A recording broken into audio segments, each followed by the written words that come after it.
بسم الله الرحمن الرحيم تبارك الذي نزل الفرقان على عبده ليكون للعالمين نذيرا الذي له ملك السماوات والأرض ولم يتخذ ولدا ولم يكن له شريك في الملك وخلق كل شيء فقدره تقديرا واتخذوا من دونه آلهة لا يخلقون شيئا وهم يخلقون ولا يملكون لأنفسهم ضرا ولا نفعا ولا يملكون موتا ولا حياة ولا نشورا وقال الذين كفروا إن هذا إلا إفك افتراه وأعانه عليه قوم آخرون فقد جاءوا ظلما وزورا وقالوا أساطير الأولين اكتتبها فهي تملى عليه بكرة وأصيلا قل أنزله الذي يعلم السر في السماوات والأرض إنه كان غفورا رحيما وقالوا ما لهذا الرسول يأكل الطعام ويمشي في الأسواق لولا أنزل إليه ملك فيكون معه نذيرا أو يلقى إليه كنز أو تكون له جنة يأكل منها وقال الظالمون إن تتبعون إلا رجلا مسحورا انظر كيف ضربوا لك الأمثال فضلوا فلا يستطيعون سبيلا Kwa jina la Mwenyezi Mungu mwingi wa rehema mwenye kurehemu. Ametukuka aliyeteremsha Furqan kwa mja wake ili awe mwonyaji kwa walimwengu wote, ambaye ni wake ufalme wa mbingu na ardhi, wala hakuwa na mwana wala hakuwa na mshirika katika ufalme, na akaumba kila kitu na akakikadiria kwa kipimo. Na wamechukua badala yake miungu ambayo haiumbi chochote, bali hiyo inaumbwa. Haijimiliki nafsi zao madhara wala manufaa, wala haimiliki mauti wala uhai wala kufufuka.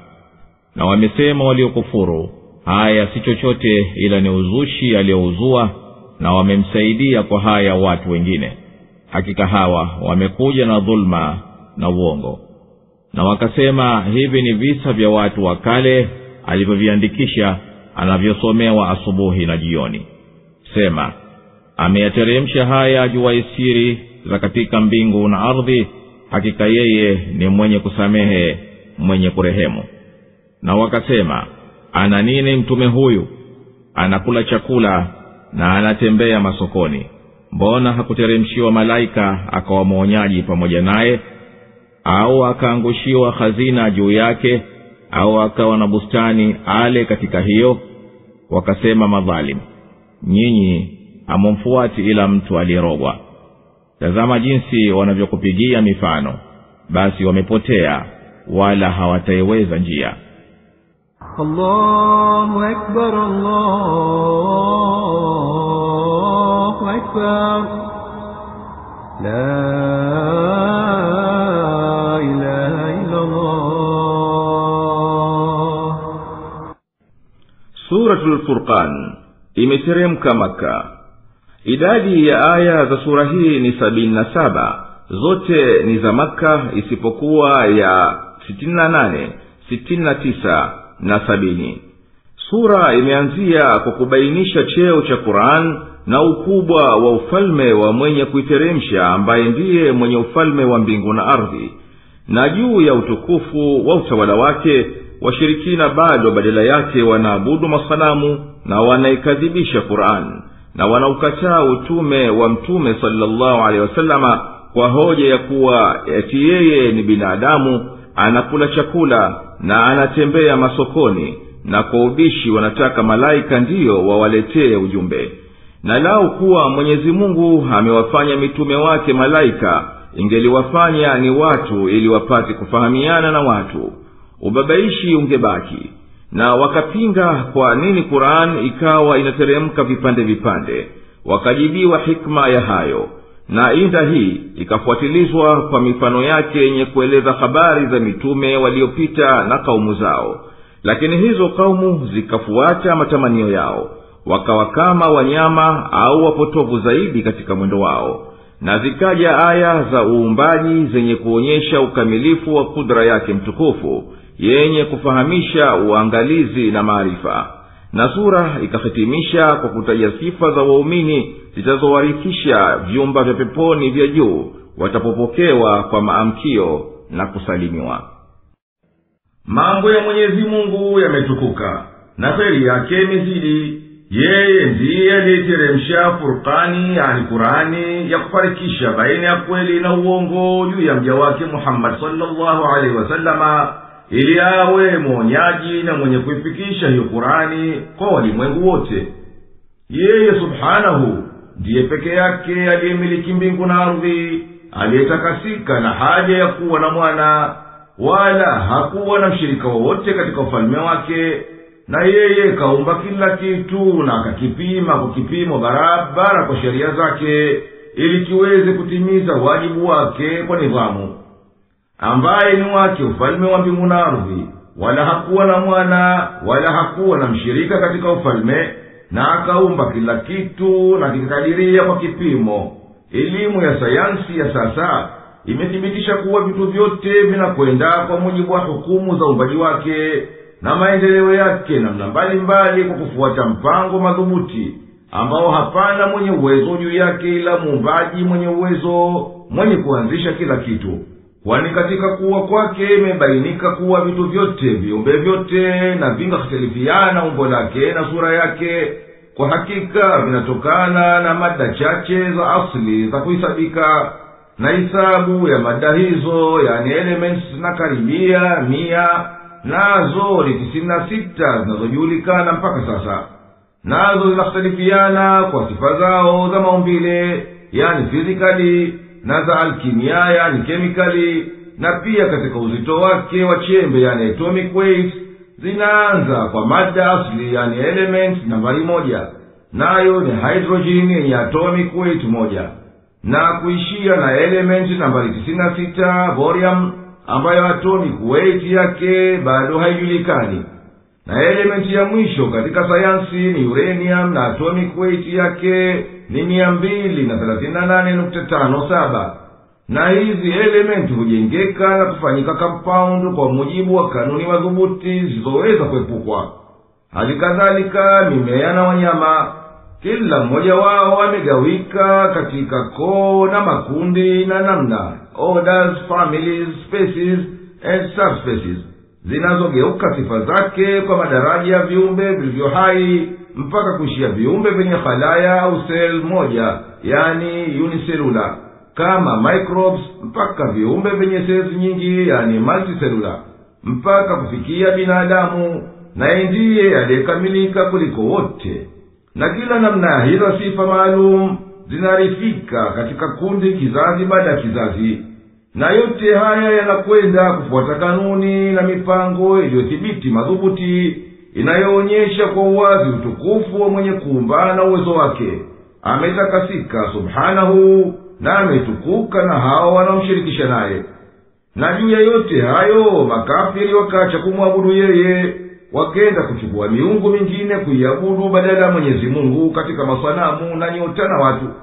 Na hao hawanalo liwezalo kuliumba, bali wao ni viumbe vya Mwenyezi Mungu, wala hawawezi kujikinga nafsi zao na madhara, wala kujiletea kheri, wala hawawezi kumfisha yoyote wala kumhuisha, wala kuwafufua maiti kutoka makaburini kwao. Na kila asiyemiliki lolote katika hayo, basi astahiki kuabudiwa, na mjinga wa kutupwa anayewaabudu. mwenye kustahiki kuabudiwa ni yule mwenye kumiliki haya yote. Makafiri wakaitia ila Kurani, wakasema kuwa hiyo ati ni uongo kauzua Muhammadi mwenyewe, na akamsingizia Mwenyezi Mungu, na wakamsaidia baadhi ya jamaa wengine katika ahli kitab. Basi hawa makafiri wamefanya dhulma kwa kauli yao hiyo katika hukumu na kuishambulia haki, wakaleta uzushi usiokuwa na ushahidi wowote. Kwani hao wanaoashiria katika ahli kitab lugha yao hata si Kiarabu, na Kurani ni lugha ya Kiarabu fasihi. Wakaisema Kurani pia kuwa ati ni uongo walioandika watu wakale katika vitabu vyao, kisha akawataka wao wamwandikie na wamsomee asubuhi na jioni mpaka hifadhi na apate kusema naye hayo hayo. Ewe nabii, waambie, hakika Kurani ameiteremsha Mwenyezi Mungu, ambaye anazijua siri zilizofichikana katika mbingu na ardhi, na ameziweka katika Kurani ya miujiza kuwa ni dalili ya kwamba hiyo ni ufunuo wake subhanahu. Hakika Mwenyezi Mungu ni mkunjufu wa maghfira na rehema, anawasamehe wenye kuasi pindi wakitubu, wala hafanyi haraka kuadhibu. Wakamkejeli Muhammad, wakasema, kitu gani kinachomtengua huyu anayedai kuwa ni mtume hata anakula chakula kama tunavyo sisi, na anadhururuka masokoni kutafuta maisha kama watu wengine? Angelikuwa ni mtume, Mwenyezi Mungu angelimtosheleza kwa hayo, na yeye angelimwomba Mola wake mlezi amteremshie malaika kutoka mbinguni amsaidie katika uonyaji na kufikisha ujumbe, na amsadikishe katika wito wake tupate sisi kumwamini. Na hebu lao angelimtaka amtosheleze chakula cha kutosha, asihitajie kuzunguka masokoni, akamtupia hazina kutoka mbinguni ya kutumia, na akamjalia na bustani ya kumlisha matunda yake.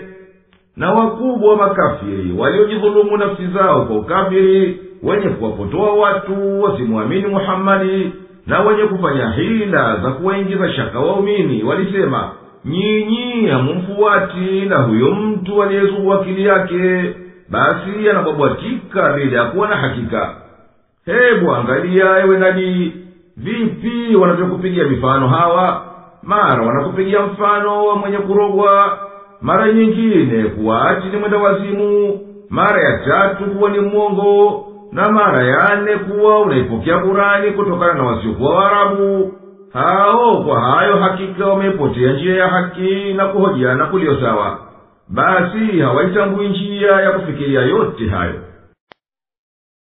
تبارك الذي إن شاء جعل لك خيرا من ذلك جنات تجري من تحتها الأنهار ويجعل لك قصورا بل كذبوا بالساعة وأعتدنا لمن كذب بالساعة سعيرا إذا رأتهم من مكان بعيد سمعوا لها تغيظا وزفيرا وإذا ألقوا منها مكانا ضيقا مقرنين دعوا هنالك ثبورا لا تدعوا اليوم ثبورا واحدا وادعوا ثبورا كثيرا قل أذلك خير أم جنة الخلد التي وعد المتقون كانت لهم جزاء ومصيرا لهم فيها ما يشاءون خالدين كان على ربك وعدا مسئولا ويوم يحشرهم وما يعبدون من دون الله فيقول أأنتم أضللتم عبادي هؤلاء أم هم ضلوا السبيل قالوا سبحانك ما كان ينبغي لنا أن نتخذ من دونك من أولياء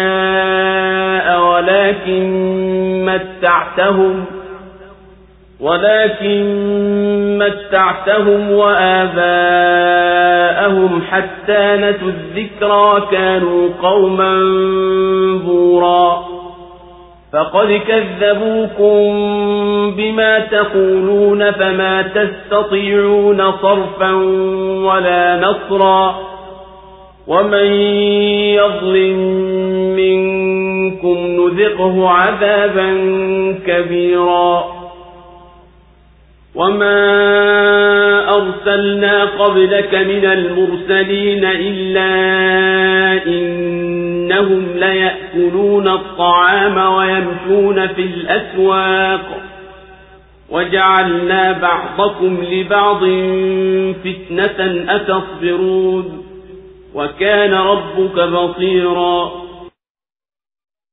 Ametukuka ambaye akitaka atakujalia yaliyo bora kuliko hayo, nayo ni mabustani yapitayo mito kati yao, na atakujalia majumba ya fahari.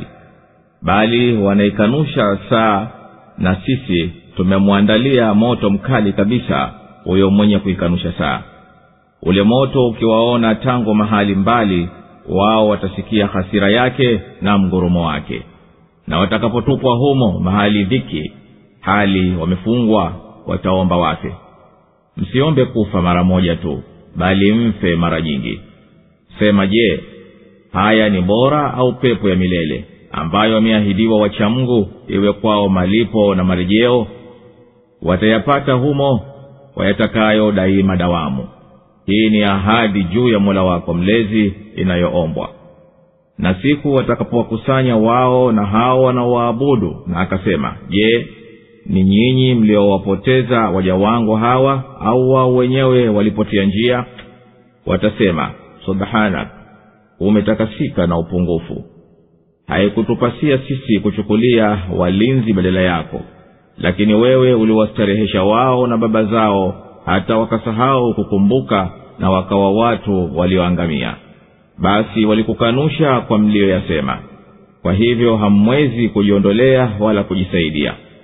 Na atakayedhulumu miongoni mwenu tutamuonjesha adhabu kubwa. Na hatukuwatuma kabla yako mitume wowote, ila kwa hakika na yakini walikuwa wakila chakula na wakenda masokoni. Na tumewajalia baadhi yenu wawe ni majaribio kwa wengine. Je, mtasubiri? Na Mola wako mlezi ni mwenye kuona. Allahu Akbar, Allahu Akbar, la ilaha illa Allah. Mwenyezi Mungu ametukuka na izidi kheri yake. Yeye ndiye ambaye pindi akitaka atakujalia duniani bora kuliko hayo wanayopelekeza wao. Kwa akhera yeye amekwisha kujalia kama alivyokuahidi, nayo ni mabustani mengi yapitayo mito pembezoni mwake na baina ya miti yake, na majumba ya fahari madhubuti. Na kwa hakika hawa wamepinga kila ishara, kwani wao wamekanusha kufufuliwa na siku ya kiyama. Nao kwa hivyo wanayatia ila matakwa haya ili kuwageuza watu washughulikie upotofu wao. Na sisi tumekwisha waandalia wanaoikanusha siku ya kiyama moto wenye kuwaka vikali mno. Wakiuona moto na huo moto ukawaona, wataisikia sauti yenye hasira yenye hamu kuwateketeza. Na katika hayo ni mfano wa mingurumo inayotoka kifuani mwa aliyekasirika, kuwa ni alama ya ukali alionao.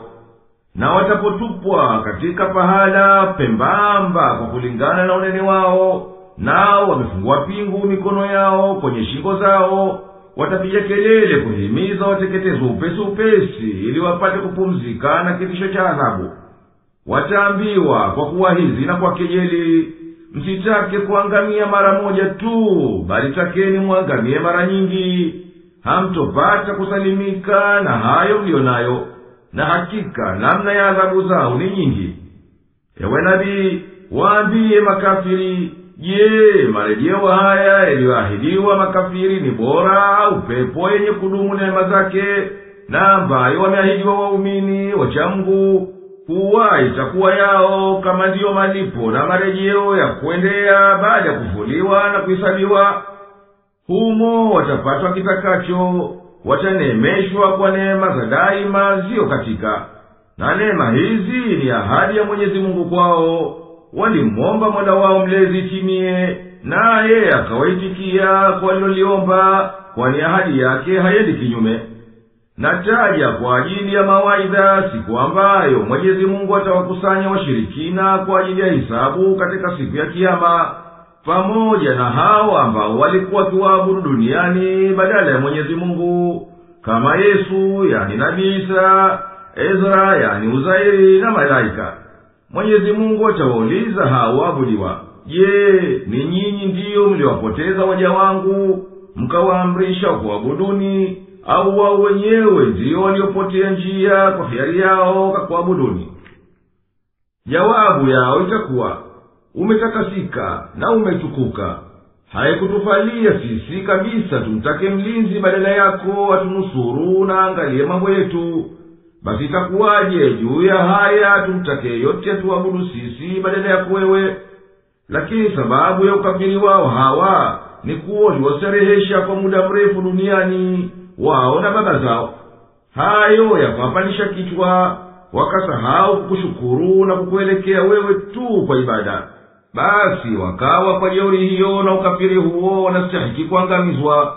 Wataambiwa wenye kuabudu washirikina, wamekukadhibisheni hao mliomkuwa mkiwaabudu, ambao mkidai kuwa wamekupotezeni. Basi nyinyi leo mnarejea kwenye adhabu, hamna hila ya kuepuka nayo, wala hamyapati manusura ya kukutoeni. Na wajue waja wote kwamba mwenye kudhulumu kwa ukafiri na waasi kama walivyofanya hao, basi sisi tutawaadhibu adhabu kali. Na ikiwa washirikina wanakutia ila wewe nabii, kwa kula kwako chakula na kwenda kwako masokoni kwa ajili ya kazi na kuchuma maisha, basi huo ndio mwendo wa Mwenyezi Mungu kwa mitume wake waliokuja kabla yako. Hatukumtuma yeyote kati yao ila alikuwa kila chakula na anakwenda masokoni. Na enyi watu, tumewafanya baadhi yenu wawe ni mitihani kwa wenginewe, na mafisadi wanafanya hila kuziba njia ya uongofu na haki kwa namna mbalimbali. Basi enyi waumini, mtavumilia juu ya haki yenu na mtaishikilia dini yenu mpaka Mwenyezi Mungu alete amri yake kwa ushindi. Subirini, kwani Mwenyezi Mungu ndiye mwenye kuvizunguka vitu vyote, na atamlipa kila mtu kwa kitendo chake. وقال الذين لا يرجون لقاءنا لولا أنزل علينا الملائكة أو نرى ربنا لقد استكبروا في أنفسهم وعتوا عتوا كبيرا يوم يرون الملائكة لا بشرى يومئذ للمجرمين ويقولون حجرا محجورا وقدمنا إلى ما عملوا من عمل فجعلناه هباء منثورا أصحاب الجنة يومئذ خير مستقرا وأحسن مقيلا ويوم تشقق السماء بالغمام ونزل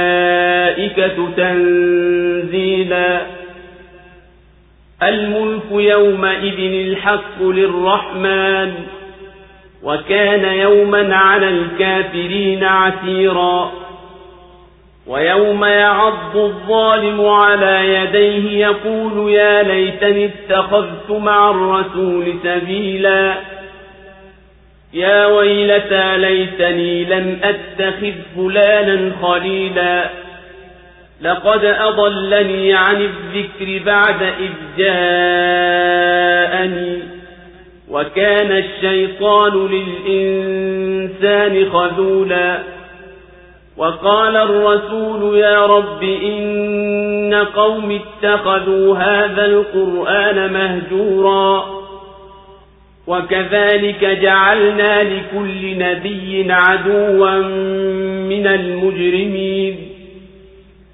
وكفى بربك هاديا ونصيرا وقال الذين كفروا لولا نزل عليه القرآن جملة واحدة كذلك لنثبت به فؤادك ورتلناه ترتيلا ولا يأتونك بمثل إلا جئناك بالحق وأحسن تفسيرا الذين يحشرون على وجوههم إلى جهنم أولئك شر مكانا وأضل سبيلا. Na walisema wale wasiotaraji kukutana nasi, mbona sisi hatuteremshiwi malaika au hatumwoni Mola wetu mlezi? Kwa yakini hawa wamejiona bora nafsi zao na wamepanda kichwa vikubwa mno. Siku watakayowaona malaika haitakuwa furaha siku hiyo kwa wakosefu, na watasema Mungu wapishe mbali. Na tutayaendea yale walioyatenda katika vitendo vyao, tuvifanye kama mavumbi yaliyotawanyika. Watu wa peponi siku hiyo watakuwa katika makazi bora na mahali penye starehe nzuri. Na siku zitakapofunguka mbingu kwa mawingu na wateremshwe malaika kwa wingi, ufalme wa haki siku hiyo utakuwa wa Ar-Rahman, mwingi wa rehma, na itakuwa siku ngumu kwa makafiri. Na siku ambayo mwenye kudhulumu atajiuma mikono yake, na huko anasema laiti ningelishika njia pamoja na mtume. Ole wangu, laiti nisingelimfanya fulani kuwa rafiki. Amenipoteza nikaacha ukumbusho baada ya kuisha nijia, na kweli sheitani ni khain kwa mwanadamu. Na mtume alikuwa akisema, Mola wangu mlezi, hakika watu wangu wameifanya hii Qur'an ni kihame. Na vivi hivi tumemfanyia kila nabii adui miongoni mwa wakosefu, na Mola wako mlezi anatosha kuwa mwenye kuongoa na mwenye kunusuru. Na wakasema waliokufuru, kwa nini hakuteremshiwa Qur'an kwa jumla moja?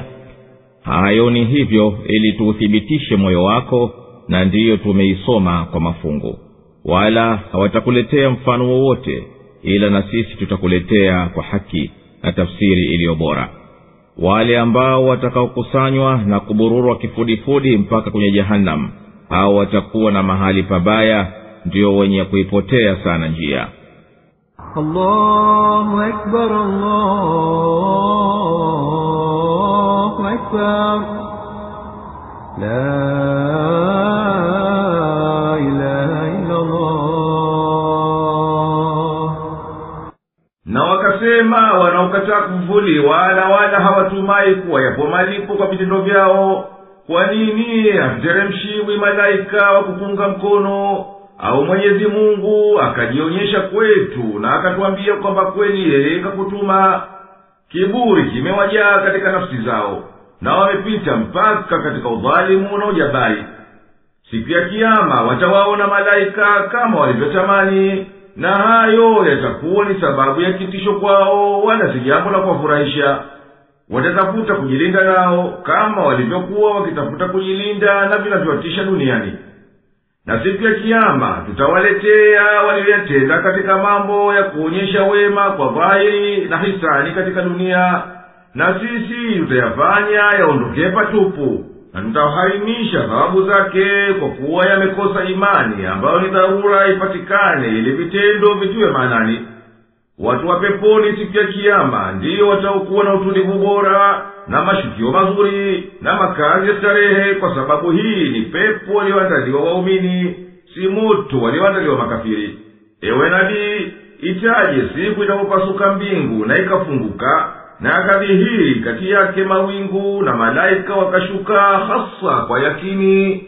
Katika siku hii mali ya watu wenye mali yataharibika, madai yao wanaojidai yatakatika, na ufalme wote utabaki ni wa Ar-Rahman, mwingi wa rehema peke yake.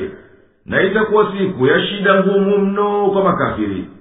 Siku ya kiyama mwenye kujidhulumu nafsi yake atajiuma mikono yake kwa hasira na majuto kwa ukafiri wake na kumwendea kinyume mtume, na kwa kutamani atasema, laiti lau ningelimfuata mtume, nikaifuata njia kwenda peponi na nikaiepuka njia kwenda motoni. na atasema kwa kujuta kuwafuata waliompoteza, laiti ningelikuwa sikumsadiki fulani ambaye nimemwachia niongoze. Rafiki huyu amenibaidisha na ukumbusho, yani dhikri, kumkumbuka Mwenyezi Mungu na kuikumbuka Kurani, baada ya kushakuwa ni nyepesi kwangu. Ndiyo hivi shetani anavyomkhini binadamu na kumtokomeza kwenye hilaki yake. Na Mtume alisema akimshitakia Mwenyezi Mungu kwa taabu wanazozipata kwa watu wake, hakika hawa wameiacha Kurani na wameihama na wameshikilia katika kuipuza na kuifanyia inda na uadui. Kama tulivyowajalia watu wako ewe Muhammadi wanavyokufanyia uadui na kukadhibisha, basi kadhalika tulimjalia kila nabii ana maadui miongoni mwa wakosefu wanaomfanyia uadui na wanaupinga wito wake. Na Mwenyezi Mungu atakunusuru na atakuongoa mpaka washinde, na yeye anakutosha kwa uongofu na kukunusuru. Na makafiri kutaka kuikelea Kurani walisema, kwa nini haikuteremshwa kwa mara moja? Na sisi hakika tumeteremsha kwa mapande mapande, ili moyo wako uthibiti kwayo kwa raha yako na ili uihifadhi. Na tumeisoma, yani tumeigawa kwa aya, au tumeisoma kwa ulimi wa Jibril kidogo kidogo kwa utulivu na upole. Na wala hawakujii na upinzani dhaifu, ila nasi tunakuletea haki ya kubainisha na bora ya maelezo. Na walioukataa ujumbe wako watabururwa kupelekwa motoni kifudifudi na madhalili. Hao ndio watu wa chini kabisa kwa cheo, nao ndio waliozama mno katika upotovu. وَلَقَدْ آتَيْنَا مُوسَى الْكِتَابَ وَجَعَلْنَا مَعَهُ أَخَاهُ هَارُونَ وَزِيرًا فَقُلْنَا اذْهَبَا إِلَى الْقَوْمِ الَّذِينَ كَذَّبُوا بِآيَاتِنَا فَدَمَّرْنَاهُمْ تَدْمِيرًا وَقَوْمَ نُوحٍ لَمَّا كَذَّبُوا الرُّسُلَ أَغْرَقْنَاهُمْ وَجَعَلْنَاهُمْ لِلنَّاسِ آيَةً وَأَعْتَدْنَا لِلظَّالِمِينَ عَذَابًا أَلِيمًا وَعَادًا وَثَمُودَ وَأَصْحَابَ الرَّسِّ وَقُرُونًا بَيْنَ ذَلِكَ كَثِيرًا وَكُلًّا ضَرَبْنَا لَهُ الْأَمْثَالَ وَكُلًّا تَبَّرْنَا تَتْبِيرًا وَلَقَدْ أَتَوْا عَلَى الْقَرْيَةِ الَّتِي أُمْطِرَتْ مَطَرَ السَّوْءِ أَفَلَمْ يَكُونُوا يَرَوْنَهَا بَلْ كَانُوا لَا يَرْجُونَ نُشُورًا وَإِذَا رَأَوْكَ إِن يَتَّخِذُونَكَ إِلَّا هُزُوًا أَهَذَا الَّذِي بَعَثَ اللَّهُ رَسُولًا إِن كَادَ لَيُضِلُّنَا عَنْ آلِهَتِنَا لَوْلَا أَن صَبَرْنَا عَلَيْهَا وَسَوْفَ يَعْلَمُونَ حِينَ يَرَوْنَ الْعَذَابَ مَنْ أَضَلُّ سَبِيلًا أَرَأَيْتَ مَنِ اتَّخَذَ إِلَٰهَهُ هَوَاهُ أَفَأَنتَ تَكُونُ عَلَيْهِ وَكِيلًا أَمْ تَحْسَبُ أَنَّ أَكْثَرَهُمْ يَسْمَعُونَ أَوْ يَعْقِلُونَ إِنْ هُمْ إِلَّا كَالْأَنْعَامِ بَلْ هُمْ أَضَلُّ سَبِيلًا. Na hakika tulimpa Musa kitabu na tukamweka pamoja naye nduguye Harun kuwa waziri. Tukawaambia, nendeni kwa watu waliokanusha ishara zetu, basi tukawateketeza kabisa. Na watu wa Nuhu walipowakanusha mitume tuliwazamisha, na tukawafanya ni ishara kwa watu, na tumewaandalia wenye kudhulumu adhabu chungu. Na tuliwaangamiza kina Adi na Thamudi na watu wa Ras na vizazi vingi vilivyokuwa kati yao. Na wote tuliwapigia mifano, na wote tuliwaangamiza kabisa kabisa. Na kwa yakini wao wanafika kwenye nchi iliyoteremshiwa mvua mbaya, basi je, hawakuwa wakiiona, bali walikuwa hawataraji kufufuliwa. Na wanapokuona hawakuchukulii ila ni mzaha tu, na ati ndiye huyu Mwenyezi Mungu aliyemtuma kuwa mtume. Kwa hakika alikuwa karibu kutupoteza tuiache miungu yetu, ingelikuwa hatukushikamana nayo kwa kuvumilia. bado watakuja jua watakapoiona adhabu ni nani aliyepotea njia. Je, umemwona aliyeyafanya matamanio yake kuwa ndiyo Mungu wake? Basi je, wewe utakuwa ni wakili wake? Au wewe unadhani kwamba wengi wao wanasikia au wanaelewa? Hao hawakuwa ila ni kama nyama hoa tu, bali wao wamepotea zaidi njia. Allahu Akbar, Allahu Akbar, la ilaha illa Allah. Na Mtume sallallahu alaihi wasallama anapozwa kwa yaliyowapata mitume wa kabla yake, hakika sisi tulimteremshia Musa Taurati na tukamkalifisha afikishe ujumbe wetu, na tukamunga mkono kwa ndugu yake Harun awe waziri wake na msaidizi katika kazi zake. Tukasema, nenda wewe na nduguyo kwa Firauni na watu wake. Tukamunga mkono kwa miujiza inayoonyesha ukweli wake. Hawakumwamini, wakamkadhibisha. Mwisho wao ukawa tukawateketeza na tukawafutilia mbali. Halikadhalika kabla ya Musa tuliwafanyia kaumu ya Nuhu walipomkadhibisha, na aliyemkanusha mtume mmoja basi amewakanusha mitume wote. Nao tukawazamisha katika tufani na tukawafanya wawe zingatio kwa watu, na tukawajalia hao na kila mshirika kupata adhabu chungu akhera. Na kadhalika tuliwahiliki Adi na Thamudi na watu wa Rasi walipowakanusha mitume wao, na tuliziangamiza kaumu nyingi baina ya kaumu ya Nuhu na baina ya Adi, yakawapata malipo ya wenye kudhulumu.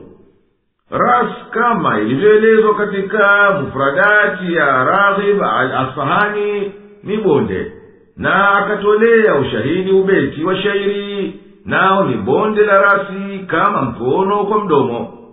Hao watu wa Rasi, kama ilivyokuja katika aya tukufu, ni watu waliokuwa wakiabudu masanamu.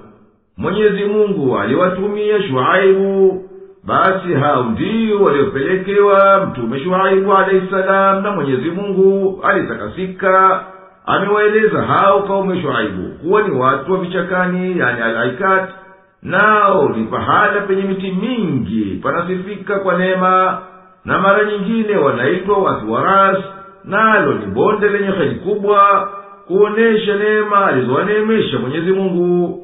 Nao wakazikufuru neema za Mwenyezi Mungu wakaabudu masanamu. Na sisi tumezionya kaumu zote hizi, tukawakumbusha mawaidha na mifano ya kweli yenye manufaa, lakini hawakuaidika. Tukawashika wote kukuadhibu, tukawahiliki na tukayabomoa majumba yao mpaka kifusi. Na hawa Wakureshi katika safari zao za kwenda Shamu wanapita kwenye mji wa kaumu Luti tuliouonyeshea mvua ya shari na ovu kabisa, nayo ni mawe ya motoni. Je, hawauoni mji huo wakawaidhika kwa yaliyowafika watu wake? Hakika wao wanaona huo, lakini ni kwa macho ya kuaidhika na kuzingatia, kwani hawaamini ahadi za Mwenyezi Mungu wala kufufuliwa, wala hawataraji kuwa ipo siku watakuja kufufuliwa kwa ajili ya hisabu. Na wakikuona watu hawa hawakuchukuli na kukufanyia kejeli na masara, na huambiana wao kwa wao, ndiyo huyu aliyemtuma kwetu Mwenyezi Mungu awe ni mtume, na sisi tumfuate twende nyuma yake. Mtu huyu hakika kajaliwa kuwa na ufasihi mzuri na hoja za kuvutia kwa wanaomsikia, na hapana shaka ameweza kuchota katika imani zetu hata alikaribia kututoa kwa miungu yetu tumfuate Mungu wake. Lakini sisi tumesimama imara juu ya miungu yetu na dini yetu. Mwenyezi Mungu anasema, tutakuja wabainishia ukweli wa mambo watapokuja iona adhabu siku ya Kiyama, na watajua nani huyo aliyethibiti katika upotovu na makosa. Ewe Mtume, umeona upotovu wa mwenye kufuata matamanio yake na pumbao lake, hata kawanaabudu mawe ambayo hayadhuru wala hayanafishi? Na wewe umetumwa uwe mwonyaji na mbashiri, wala hukuwakilishwa kwa imani yao na uongofu wao. Na hivyo unadhani kuwa wengi wao wanasikia kwa sikio la kufahamu au wanaongoka kwa akili zao?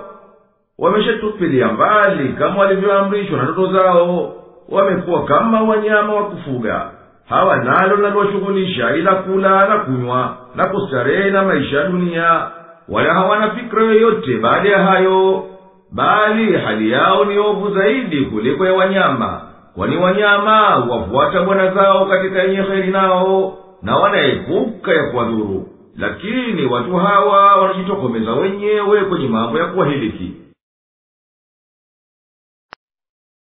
ألم تر إلى ربك كيف مد الظل ولو شاء لجعله ساكنا ثم جعلنا الشمس عليه دليلا ثم قبضناه إلينا قبضا يسيرا وهو الذي جعل لكم الليل لباسا والنوم سباتا وجعل النهار نشورا وهو الذي أرسل الرياح بشرا بين يدي رحمته وأنزلنا من السماء ماء طهورا لنحيي به بلدة ميتا ونسقيه مما خلقنا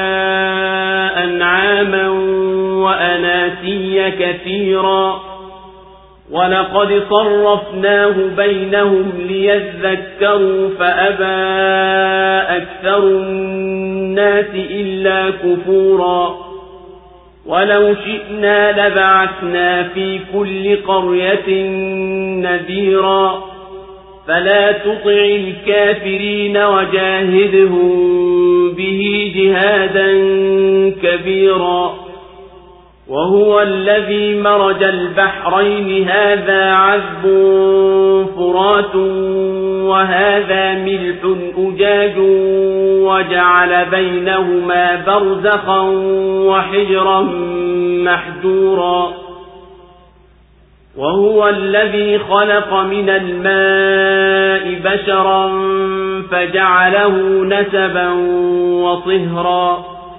وكان ربك قديرا ويعبدون من دون الله ما لا ينفعهم ولا يضرهم وكان الكافر على ربه ظهيرا وما أرسلناك إلا مبشرا ونذيرا قل ما أسألكم عليه من أجر إلا من شاء أن يتخذ إلى ربه سبيلا وتوكل على الحي الذي لا يموت وسبح بحمده وكفى به بذنوب عباده خبيرا الذي خلق السماوات والأرض وما بينهما في 6 أيام ثم استوى على العرش الرحمن فاسأل به خبيرا وإذا قيل لهم اسجدوا للرحمن قالوا وما الرحمن أنسجد لما تأمرنا وزادهم نفورا. Je, uone jinsi Mola wako mlezi anavyokitandaza kivuli, na angelitaka angelikifanya kikatulia tu, kisha tumelifanya jua kuwa ni kiongozi wake, kisha tunakivutia kwetu kidogo kidogo. Naye ndiye aliyekufanyieni usiku kuwa ni vazi na usingizi kwa mapumziko, na akakufanyieni mchana ni kufufuka. Naye ndiye anayezituma pepo kuwa bishara njema kabla ya rehema yake, na tunayateremsha kutoka mbinguni maji safi, ili kwa hayo tuihuishe nchi iliyokufa na tuwanyweshe wanyama na watu wengi tuliowaumba. Na kwa yakini tumeisarifu kati yao wapate kukumbuka, lakini watu wengi wanakataa ila kwa kufuru. Na tungelitaka tungelipeleka katika kila mji mwonyaji, basi usiwatii makafiri na pambana nao kwayo kwa jihadi kubwa. Naye ndiye aliyezipeleka bahari mbili, hii tamu mno na hii ya chumvi chungu, na akaweka baina yao kinga na kizuizi kizuiacho. Naye ndiye aliyemuumba mwanadamu kutokana na maji, akamjaalia kuwa na nasaba na ushemeji, na Mola wako mlezi ni muweza. Na wanayaabudu badala ya Mwenyezi Mungu yasiyowafaa wala yasiyowadhuru. Na kafiri daima ni msaidizi wa kumpinga Mola wake mlezi. Nasi hatukukutuma ila kuwa ni mbashiri na mwonyaji. Sema, sikukuombeni ujira juu yake, ila atakaye na ashike njia iendayo kwa Mola wake mlezi. Na mtegemee aliye hai ambaye hafi, na umtukuze kwa sifa zake. Na yatosha kwake kuwa yeye ni mwenye habari za dhambi za waja wake, ambaye ameziumba mbingu na ardhi na viliomo ndani yake kwa siku 6. Kisha akatawala juu ya arshi. Ar-Rahman, mwingi wa rehma. Uliza habari zake kwa wamjuaye. Na wanapoambiwa msujudieni Ar-Rahman, wao husema, ni nani Ar-Rahman? Je, tumsujudie unayetuamrisha wewe tu? Na huwazidishia chuki. Allahu Akbar, Allahu Akbar. La ilaha illa Allah. Tumesimamisha dalili za tauhidi, upweke wa Mwenyezi Mungu, za kuongoa wenye akili. Hebu kiangalie kivuli Mwenyezi Mungu amekitandaza na akakifanya kimetulia mwanzo wa mchana, kisha tukalipeleka jua likaondoa pahala pake kwa mwako wake, likawa jua ni kama linaongoza kivuli. Bila jua kivuli kisingelijulikana, na lau kwa Mwenyezi Mungu angependa angelikifanya kivuli kitulie vile vile kimeongangania watu, na yakaharibikia maslaha yao na mambo yao. Je, huoni jinsi Mola wako mlezi anavyokitangaza kivuli? Na angelitaka angelikifanya kikatulia tu, kisha tumelifanya jua kuwa ni kiongozi wake. Aya hii inadhihirisha hima ya Muumba na uwezo wake, kwani kutandaza kivuli kunaonyesha mzunguko wa dunia na kuinama kwa msumari kati ya axis wake. Na lau kwa ardhi, yani dunia, ingelitulia tu haitaharaki kulizunguka jua, na pia ikawa haizunguki wenyewe kwa wenyewe juu ya msumari kati wake, basi kivuli kingelitulia, na mwako wa jua ungelipiga juu ya nusu ya dunia, na nusu ya pili ikabaki ni usiku moja kwa moja. Hayo yangelileta hitilafu kubwa za baridi na joto, na ingelipelekea kutoweka uhai kabisa katika dunia. Na kadhalika ingelikuwa hii ni hali ya dunia, basi kivuli kingelitulia. Na haya pia yangetokea ikiwa muda wa kuzunguka ardhi juu ya msumari kati wake ndiyo muda ule ule muda wa kuzunguka kwake kulizunguka jua, yani siku moja ikawa sawa na mwaka mzima. Lakini hapana wezaye kufanya hayo isipokuwa Mwenyezi Mungu. Haya licha ya kuwa kivuli nafsi yake ni neema miongoni mwa neema za Mwenyezi Mungu. Na lau kuwa Mwenyezi Mungu aliviumba vitu vyote vya penyeza mwangaza transparent, kisingelikuwapo kivuli, na vitu visingelipata fursa ya kuwapo ambavyo vinahitajia kivuli. Na kukiondoa kwetu kivuli ni kwa taratibu, kwa kipimo, hakukuwa kwa mara moja. Na katika hayo yapo manufaa kwa watu. Na katika ishara za tauhidi ni kuwa tumeufanya usiku ni stara kwa kiza chake, ndani yake wanaingia viumbe, ukawazunguka kama inavyozunguka nguo kwa mwenye kuivaa. Na tukawatengenezea malazi, ikawa ni mapumziko, kupumzika na machofu. Na kwa mwangaza wa jua wanazinduliwa watu watafute maisha yao na riziki zao. Na yeye ndiye alizifanya pepo zimtumikie, zikasukuma mawingu, nawe akawabashiria watu itakuja mvua, ambayo ni rehema itokayo kwake kuwezea wao. Na hakika sisi tunateremsha kutoka mbinguni maji safi yanayosafisha kuondoa najisi na uchafu. Na tunateremsha kutoka mbinguni maji safi. Katika aya hii tukufu Mwenyezi Mungu anawasimbulia watu kwa kuwateremshia maji yaliyo safi kutoka mbinguni.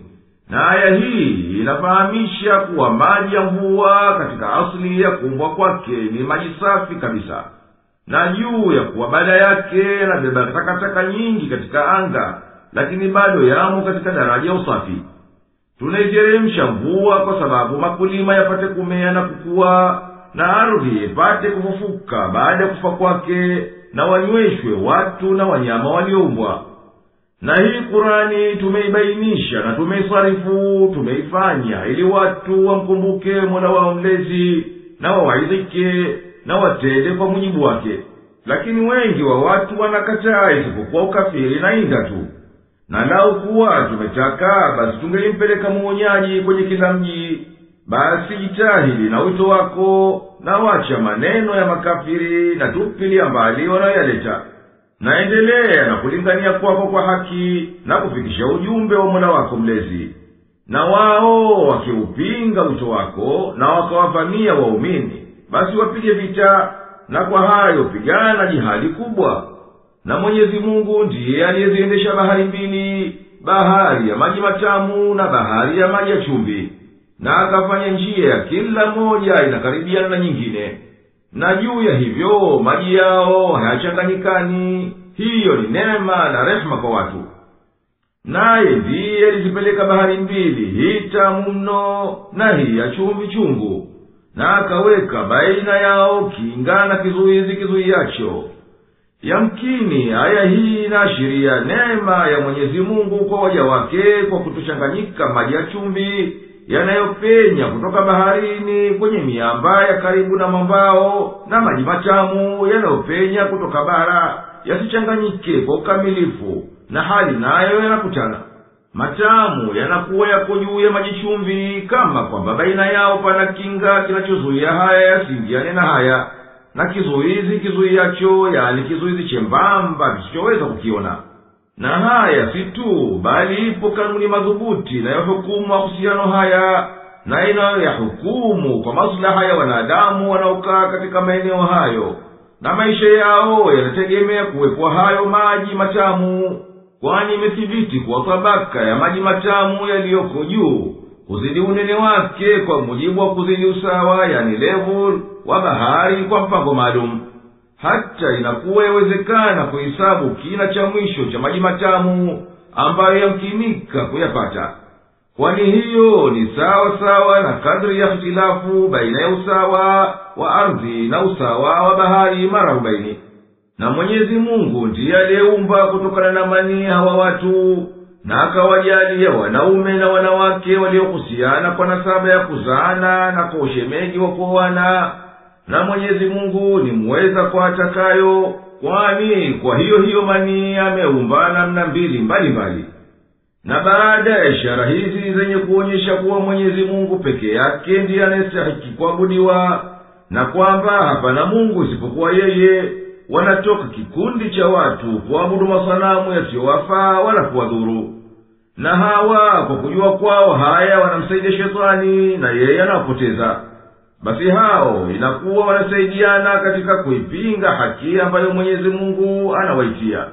Na ewe nabii, huna jukumu ila kufikisha hayo uliotumwa basi, na kuwabashiria pepo waumini na kuwahofisha makafiri kwa haya watoyakuta. Baada ya hayo huna jengine walotakiwa. Na waambie, hakika mimi sitafuti kwa huku kukuitieni mufuate Uislamu ujira wowote wala malipo, ila nilitakalo ni mwongoke na mwifuate njia ya haki, mreje kwa Mola wenu mlezi.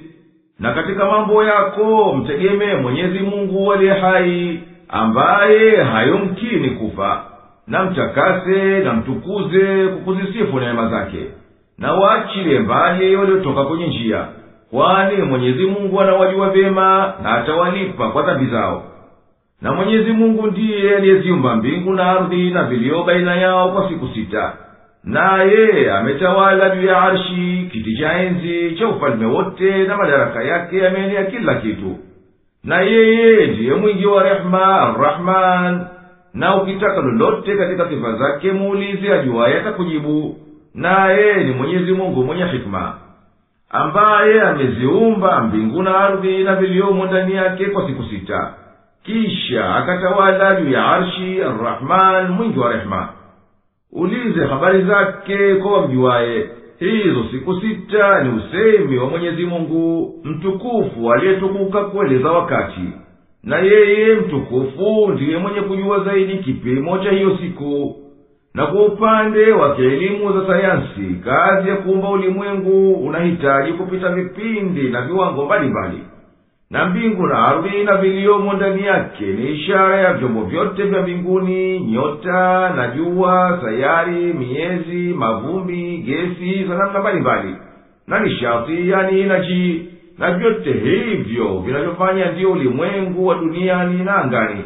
Na kwa kuupanga ulimwengu wote, yani uumbaji wote, kwa tafsiri ya ukamilifu inayokusanya kila kitu, ndiyo inaweka wazi utawala wa Mwenyezi Mungu subhanahu juu ya ulimwengu kwa jumla na kwa tafsiri. Uliza habari zake kwa juaye.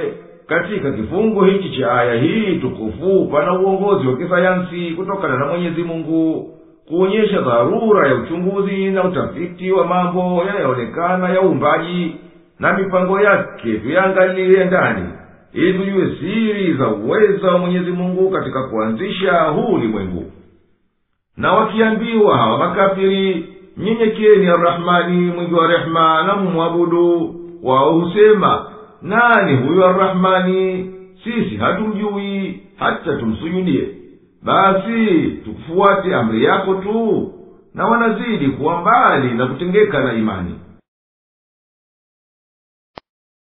تبارك الذي جعل في السماء بروجا وجعل فيها سراجا وقمرا منيرا وهو الذي جعل الليل والنهار خلفة لمن أراد أن يذكر أو أراد شكورا وعباد الرحمن الذين يمشون على الأرض هونا وإذا خاطبهم الجاهلون قالوا سلاما والذين يبيتون لربهم سجدا وقياما والذين يقولون ربنا اصرف عنا عذاب جهنم إن عذابها كان غراما إنها ساءت مستقرا ومقاما والذين إذا أنفقوا لم يسرفوا ولم يقتروا وكان بين ذلك قواما والذين لا يدعون مع الله إلها آخر ولا يقتلون النفس التي حرم الله إلا بالحق ولا يزنون ومن يفعل ذلك يلقى أثاما يضاعف له العذاب يوم القيامة ويخلد فيه مهانا إلا من تاب وآمن وعمل عملا صالحا فأولئك يبدل الله سيئاتهم حسنات وكان الله غفورا رحيما ومن تاب وعمل صالحا فإنه يتوب إلى الله متابا والذين لا يشهدون الزور وإذا مروا باللغو مروا كراما والذين إذا ذكروا بآيات ربهم لم يخروا عليها صما وعميانا والذين يقولون ربنا هب لنا من أزواجنا وذرياتنا قرة أعين وجعلنا للمتقين إماما أولئك يجزون الغرفة بما صبروا ويلقون فيها تحية وسلاما خالدين فيها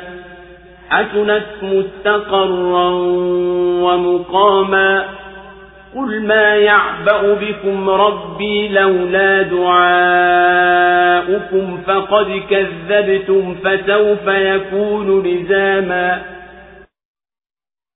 Ametukuka aliyezijaalia nyota mbinguni na akajalia humo taa na mwezi unaong'ara naye ndiye aliyefanya usiku na mchana kufuatana kwa nafuu ya anayetaka kukumbuka au anayetaka kushukuru.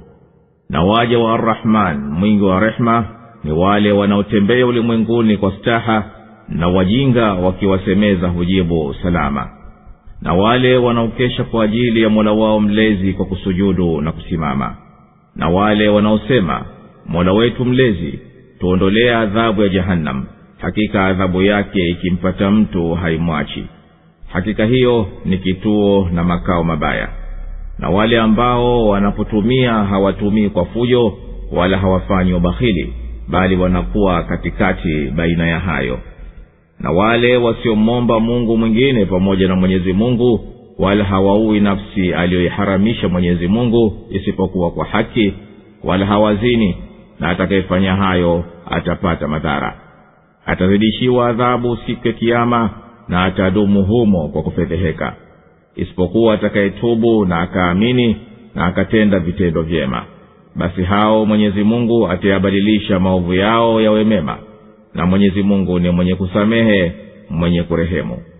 Na aliyetubu na akafanya mema, basi hakika huyo ametubu kweli kweli kwa Mwenyezi Mungu. Na wale ambao hawatoi ushahidi wa uongo, na pindi wapitapo penye upuuzi hupita kwa heshima yao. Na wale ambao wanapokumbushwa ishara za Mola wao mlezi hawajifanyi viziwi nazo na vipofu. Na wale wanaosema, Mola wetu mlezi, tupe katika wake zetu na wenetu yaburudishayo macho, na utujalie tuwe waongozi kwa wachamgu. Hao ndio watakaolipwa makao ya juu, kwa kuwa walisubiri na watafuta humo maamkio na salamu. Wadumu humo, kituo na makao mazuri kabisa. Sema, Mola wangu mlezi, asingekujalini lau kuwa sikuomba kwenu, lakini nyinyi mmemkadhibisha, basi adhabu lazima iwe. Allahu Akbar, Allahu Akbar, la ilaha illa Allah. Ametukuka Ar-Rahman mwingi wa rehma, na zimezidi fadhila zake. Ameziumba sayari mbinguni na akazijalia na vituo vyake vya kupitia, na katika hizo akaumba jua kuwa ni taa yenye mwangaza na mwezi wenye nuru. Ametukuka aliyezijalia nyota mbinguni, na akajalia humo taa na mwezi unaong'ara. Aya hii tukufu inaashiria maana za kielimu za sayansi zenye kukusanywa katika mpango ulimwengu alioumba Mwenyezi Mungu, aliyetakasika, aliyetukuka, na zikazidi fadhila zake. Na sisi tunashuhudia nyota za mbinguni kwa sura ya makundi, ambayo takriban hayageuki sura na yangepitiliwa na karne. Na buruji nayo ndiyo haya makundi ya nyota, ni yale yale yanayopitiwa mbele yake na jua katika mzunguko wake unavyodhihiri kuizunguka ardhi. Hizo buruji ni kama vituo vya jua katika mzunguko wake katika mwaka, na kila tatu katika hizo huwa ni musimu katika misimu ya mwaka. Nazo kwa kuzitaja moja moja, kuanzia msimu wa Rabi, yani spring, unaokuja baina ya siku za baridi na joto, ni kama ifuatavyo kwa majina ya Kiarabu na Kizungu: Al-Haml, yani Aries au Ram; Al-Thawr, yani Taurus; Al-Jawza, yani Jamini; Al-Sartan, yani Cancer; Al-Asad, yani Leo; Al-Sunbula, yani Spisa; Al-Mizan, yani Libra; Al-Atrab, yani Scorpion; Al-Jadyu, yani Capricorn; Al-Dalu, yani Aquarius; Al-Hut, yani Pisces. Na jua ni moja katika nyota zenye nguvu za kati na kati, nalo kama nyota zilizobaki lina mwangaza wake mwenyewe wa dhati kwa vituko vya kichembe-chembe, yani atomic reaction, vinavyotokea ndani yake. Basi miale ya jua inayotoka kwenye nguvu hizo huangukia juu ya sayari na ardhi na miezi na vyombo vilivyobaki vya mbinguni, ambavyo havina mwanga wa nafsi yao. Kwa hivyo navyo hutoa nuru. Basi jua ndiyo taa inayowaka kwa nafsi yake. Ama mwezi unarudisha nuru ya mwanga wa jua kutokana na uso wake kama kioo. hakika kwa kusifiwa jua kuwa ni taa na ukasifiwa mwezi kuwa unatoa nuru ni ishara ya kuwa jua ndiyo chanzo cha nguvu, yani nishati au taka, yani energy za joto. Mwingi wa rehema ndiye aliufanya usiku na mchana kufuatana mmoja nyuma mwenzie, na tumeyapanga haya ili mwenye kutaka akumbuke mpango huu na ajue hikma ya Mwenyezi Mungu na uweza wake, au apate kushukuru kwa neema hii njema. Na waja wa Mwenyezi Mungu ni wale wanaonyenyekea duniani, wakitembea katika ardhi wanatembea kwa utulivu na staha, hali kadhalika katika mambo yao yote. Na masafihi katika washirikina wakiwasubu wanawaachilia mbali na shani yao, na wanawaambia hatuna shani nanyi, letu sisi ni assalamu alaikum. Na wale ambao wanakesha katika ibada na swala wasimdhukuru Mwenyezi Mungu kwa wingi, na wale ambao hofu yao inashinda matarajio, nao ndiyo mwendo wa wacha Mungu, basi wanaihofu adhabu ya akhira, na waachi kumomba Mwenyezi Mungu awaepushe na adhabu ya jahanamu, kwani adhabu yake kimteremkia mkosefu inamganda wala haimwachi. Na hakika jahanamu ni kituo kiovu mno kwa mwenye kutua, na makao maovu kwa mwenye kukaa ndani yake. Na katika alama za waja wa Mwenyezi Mungu ni kuwa wana kiasi katika kutumia kwao mali kwa ajili ya nafsi zao na jamaa zao. Wao hawafanyi ubadhirifu wala hawabanii matumizi bila kiasi, bali kutoa kwao ni kati baina ya hayo. Na katika sifa zao hao waja wa Mwenyezi Mungu ni kuwa wameisafia nia tauhidi, na wakatupilia mbali kila athari ya ushirikina katika kumwabudu Mola wao mlezi, na wakajizuia kuua nafsi aliyokataza Mwenyezi Mungu kuuliwa, ila ikiwa imefanya uadui basi huuliwa kwa haki. Nao hujitenga mbali na uzinzi, na katika mambo ya starehe hawatendi ila hilo halali tu, ili waepukane na adhabu ya mambo yanayoangamiza, kwani anayetenda katika mambo hayo atakuta shari na adhabu. Na siku ya kiyama atapata adhabu marudufu kuliko hiyo, na atadumu motoni kwa udhalili na unyonge. Lakini mwenye kutubu na madhambi haya na akawa mkweli katika imani yake, na akafuatiliza haya kwa utiifu na vitendo vyema, hawa atawasamehe kwa rehema yake, na atawajalia bora ya thawabu badala ya maovu yaliyokwisha tangulia. Na hakika shani ya Mwenyezi Mungu ni kurehemu na kusamehe. Na hivyo ndiyo mambo yetu yaendavyo, yani kuwa mwenye kutubu madhambi na akaonyesha matokeo yake katika kukubali utiifu na kuepuka maasi, basi huyo Mwenyezi Mungu huikubalia toba yake, na kwa hivyo hurejea kwa Mola wake mlezi baada ya kumwacha kwake.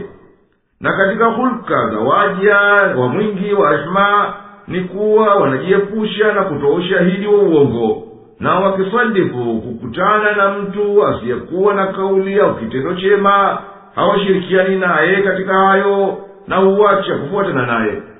Na katika sifa zao ni kuwa mwenye kuwaridhi akiwapa mawaidha, na akawasomea aya za Mwenyezi Mungu humwelekea kumsikiliza, na nyoyo zao zikawaridhika na macho yao hufunuka. Wala hawawi kama wale ambao wanatapatapa wanaposikia, wanapuuza, masikio yao hayapenyi kitu, wala macho yao hayafumbuki. Na wao humomba Mola wao mlezi awajalie wake zao na watoto wao wawe wakuwapoza moyo kwa vitendo vya kheri, na awajalie wawe ni waongozi katika kheri, ili watu wema wafuate. Hawa wenye kusifiwa kwa sifa hizi tulizozitaja ndiyo waja wa Mwenyezi Mungu wa kweli, na malipo yao ni makao ya peponi ya juu, kuwa ni jaza ya kusubiri kwao juu ya utiifu, na uko peponi watakuta maamkio na kusalimiwa. Na neema zao za peponi ni za daima, hazikatiki. Pepo ndiyo kituo na makao mema kabisa. Ewe Mtume, waambie watu Mwenyezi Mungu hakutakini nyinyi ila mwabudu yeye na mumuombe yeye katika mambo yenu, wala msimuombe yeyote mwinginewe. Na kwa hayo ndiyo kakuumbeni. Lakini makafiri katika nyinyi wameyakanusha waliokuja nayo mitume, basi adhabu yao itawaganda hao, wala hapana wa kuokoa nayo.